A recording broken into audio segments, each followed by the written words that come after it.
For me, what I've had from this whole conversation is financial freedom. Yeah, absolutely. That's what we should be looking for Absolutely. as an individual, as a family. Yes. To be able to be financially free so that you can be able to have time with family. Yes. Have time, even for yourself, if you want to go somewhere. Yes. You will start thinking, oh my God, I have to start saving or take a credit card. Yeah. By the way, which I really tell people, don't even try. Yeah. I want to take a credit card to pay for a holiday. Then you come back from the holiday, you start from negative. Yes.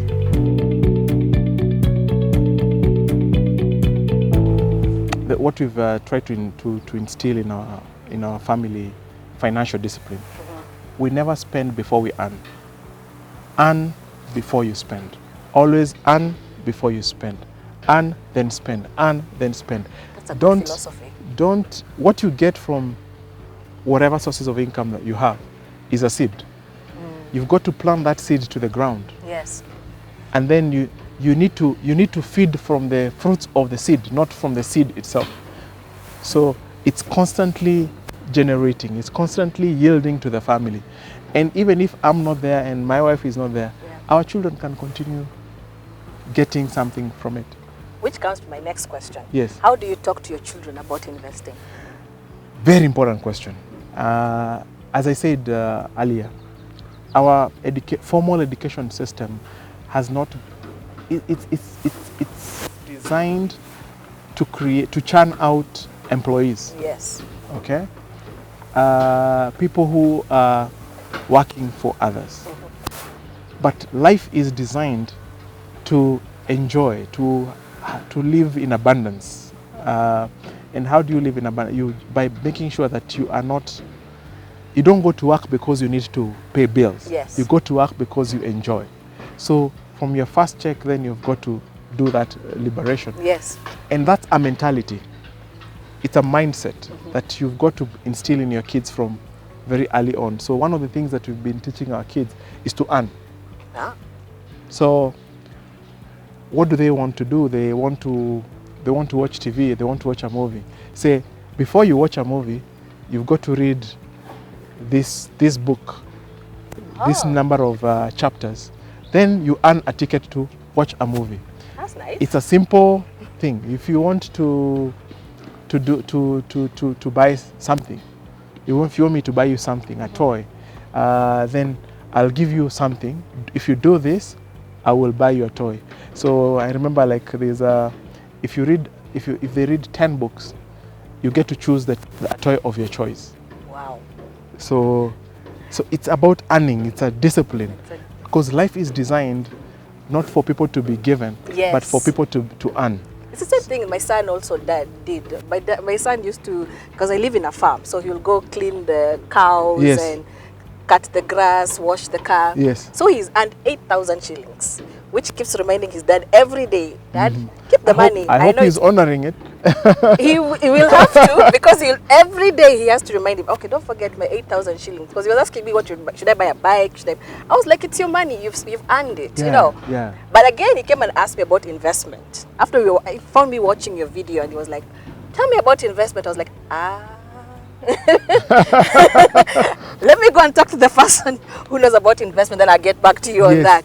Because as I told you, I don't know much about investment. As we know about saving, tithing. 80% you enjoy. You enjoy. Yeah. So like that's what I was asking you. How do you talk to them? Because I know they are much younger. You know, I had someone ask my son, my elder son. He's called Emmanuel.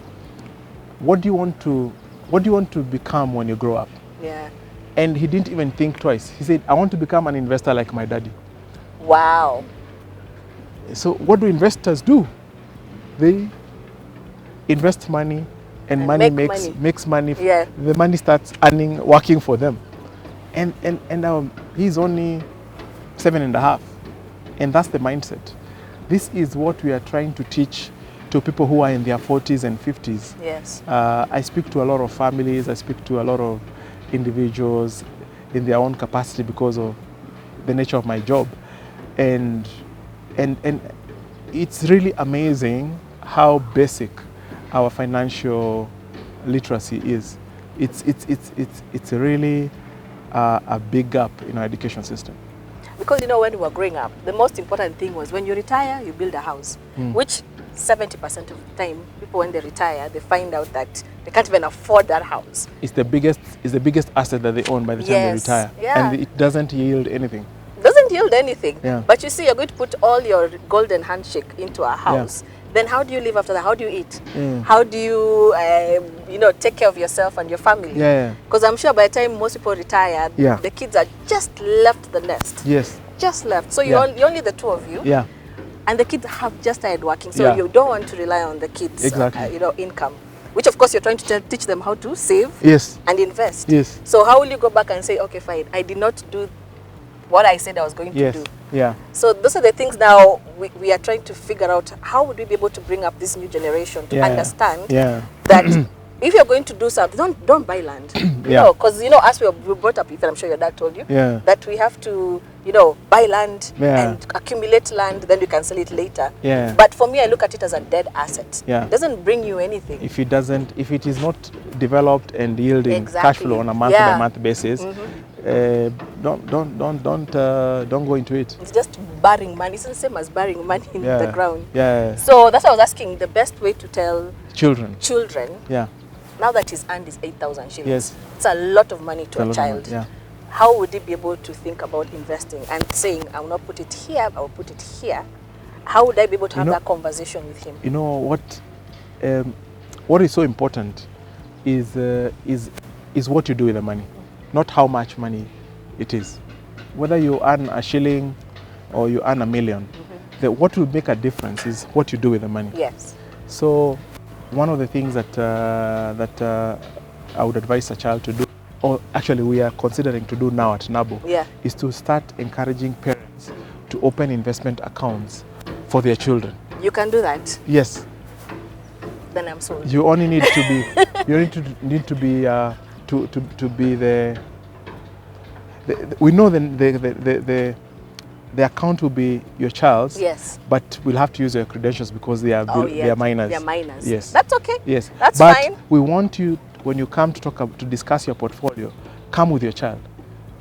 We can do that. Yes, come with your child. Let's discuss how you invest, so that children learn best when they see. When they see. Not that's when true. they are told. Yes, that's true. Yeah. So it's something that we need to change in our culture. We have this culture that, everybody must invest for themselves. Yeah. Even if they know nothing about investment. But that's why there's a whole profession called investment. Yeah. People who are trained to understand what is a good asset, what is a bad asset. And if you use experts, then you'll also protect what you've saved very painfully. Yeah. It's very painful, trust me. Very painful to have released one income. Yes.